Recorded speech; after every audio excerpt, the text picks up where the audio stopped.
হাসপাতালে আগুন, আতঙ্ক, ধোঁয়ায় ঢেকে গেল ওয়ার্ড। আতঙ্কে ছুটে পালাতে শুরু করলেন রোগীরা। আতঙ্ক ছড়ালো চিকিৎসক নার্সদের মধ্যেও। ধোঁয়ার কারণে রোগী থেকে শুরু করে চিকিৎসক প্রত্যেকের শ্বাসকষ্টজনিত সমস্যা শুরু হয়। যদিও কিছুক্ষণের মধ্যেই স্বাভাবিক হয় পরিস্থিতি। হাসপাতালের পাশে আবর্জনা স্তূপের আগুন থেকেই ছড়ায় এই আতঙ্ক। ঘটনাস্থলে আসে দমকল, নিয়ন্ত্রণে আসে আগুন।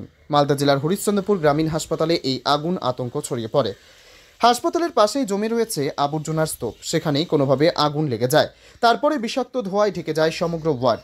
ধোঁয়ার বিভৎসতায় প্রসূতি থেকে শুরু করে অন্যান্য রোগীরা ওয়ার্ডের বাইরে বেরিয়ে যেতে শুরু করে। ছড়িয়ে পড়ে ব্যাপক চাঞ্চল্য। চিকিৎসক নার্সরা চেষ্টা করেন রোগীদের সুরক্ষিতভাবে বাইরে বের করার।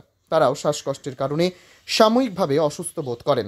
হাসপাতাল কর্তৃপক্ষের নজরে আসে আগুন, সেই আগুন নেভানোর চেষ্টা শুরু করে। খোঁজ দেওয়া হয় দমকলকে। তারপর কিছুক্ষণের মধ্যেই স্বাভাবিক হয়ে যায় পরিস্থিতি। যদিও ব্লক স্বাস্থ্য দপ্তর সূত্রে জানা গেছে, হাসপাতালে জৈব বর্জ্য ব্যবস্থাপনা রয়েছে। সেখান থেকে আবর্জনা বের করার সময় বা নিয়ে যাওয়ার সময় বিভিন্ন জায়গায় ছড়িয়ে ছিটিয়ে পড়ে। সেই জায়গায় কেউ ধূমপান করে ফেলার ফলে বা অন্য কোনো কারণে আগুন লেগে গেছিল। হাসপাতালের আবর্জনা স্তূপের পাশেই রয়েছে রাস্তা, সেখানেও ছড়িয়ে ছিটিয়ে রয়েছে ব্যবহৃত ইঞ্জেকশন এবং সিরিঞ্জ। বর্জ্য ব্যবস্থাপনা নিয়ে তৈরি হয়েছে প্রশ্ন, যদিও সকল রোগী নিরাপদে রয়েছে বলেই জানা গেছে। বলছি, হাসপাতাল চত্বরে ধোঁয়া ধোঁয়া হয়ে গেছিল, আর এমনকি রোগীরা বাইরেও চলে গেছিল। গর্ভবতী মহিলারাও ছিল, অনেকে শ্বাসকষ্টে ভুগছে অনেকে, নাকি কি বলবেন, কি হয়েছিল? হসপিটালের পেছন দিকে আমাদের ওই বায়োমেডিক্যাল ওয়েস্টেজের রুম রয়েছে। যে রুমটার মধ্যে আমাদের হয়তো হসপিটালে যে সমস্ত গার্বেজগুলো হচ্ছে, ঠিক আছে, বিভিন্ন ডিপার্টমেন্ট থেকে বিভিন্ন জায়গা থেকে সেগুলো রাখা হয়।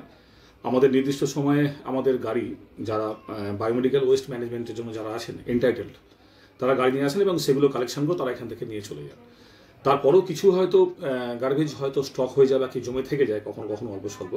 তো ওই পেছন দিকে হয়তো একটা বিশেষ এরিয়াতে হয়তো কিছু জিনিসপত্র জমেছিল। কেউ বা কারা হয়তো কেউ হয়তো স্মোক করেছিলেন, করে সে বিড়ির টুকরোই হোক বা সিগারেটের টুকরোই হোক, হয়তো কোনোভাবে সেখানে পড়ে গিয়ে একটা কন্টামিনেশন হয়েছিল, গিয়ে হয়তো একটা ধোঁয়া সৃষ্টি হয়েছিল।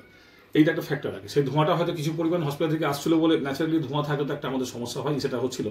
যখনই আমরা জানতে পারি, আমরা একদম প্রম্পট অ্যাকশন নিয়ে, মানে তাড়াতাড়ি করে আমার সমস্ত অ্যাকশন নিয়ে আমাদের সমস্ত স্টাফ সেই ধোঁয়াটাকে নিভিয়ে আমরা উইদিন 5 থেকে 10 মিনিটের মধ্যে সেই ধোঁয়াটাকে আমরা কন্ট্রোল করে দিই।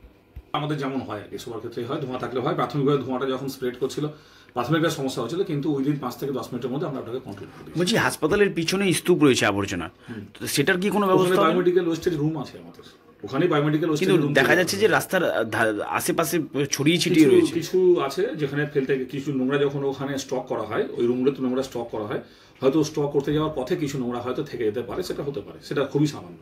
ম্যাক্সিমাম নোংরাটাই হয়তো ওই আপনার বায়োমেডিক্যাল ওয়েস্ট রুমে রাখা হয় এবং সেখান থেকে যে কোম্পানি আমাদের সঙ্গে এন্টাইটেল আছে সেই নোংরাগুলো কালেকশন করার জন্য, তারা নির্দিষ্ট টাইমে এসে সেই নোংরাগুলো কালেকশন করে নিয়ে চলে যায়। কিন্তু সেখানে দেখা যাচ্ছে যে পাশে একটা রাস্তা রয়েছে, সেই রাস্তার ধারেও কিন্তু সিরিঞ্জ পড়ে থাকতে দেখা যাচ্ছে, আরও বিভিন্ন মানে সেটা হওয়ার কথা না, সেটা আমরা দেখে নিচ্ছি ওটা কী ব্যাপার আছে। আর এটাও ঠিক যে ওই আপনার ওই বায়োমেডিক্যাল ওয়েস্ট রুম আমাদের লক রয়েছে, যদি আমরা লক করে রাখি ওটা, তারপরেও যদি কোনো জায়গায় কোনো ক্ষেত্রে এদিক ওদিক হয়, তাহলে সেক্ষেত্রে অনেক সময় কুকুর বা বিড়াল কখনো কখনো কিছু কিছু নোংরা মুখে করে এদিক ওদিক ছড়িয়ে দেয়, সেটাও একটা কারণ বটে।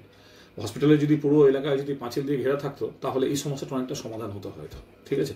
কিছু লোকজনও আছে যারা বিভিন্ন গার্বেজ কালেকশন করে, হ্যাঁ, যারা বড় ক্যারি নিয়ে আসেন, বস্তা নিয়ে আসেন, এসে গার্বেজ কালেকশন করে। এরকম কিছু লোকজনও আছেন গার্বেজ কালেকশন করে, তারা সেগুলো রিসেল করেন। তো সেই সমস্ত লোকজনও লাঠি নিয়ে এসে খুঁচিয়ে সেই নোংরাগুলো থেকে গার্বেজ কালেকশন করতে গিয়েও তারা কিছু জিনিস স্প্রেড করে দেন, এটাও একটা কারণ বটে। তো সুতরাং যদি আমাদের বাউন্ডারি ওয়ালটা তৈরি হতো এবং একটা এন্ট্রি পয়েন্ট যদি একটা নির্দিষ্ট হতো, তাহলে এই সমস্যাটা অনেকটাই সমাধান করা যেত হয়তো। আমি ছোটন মণ্ডল, বিএমওইচ ইনচার্জ, হরিশ্চন্দ্রপুর রয়েছে।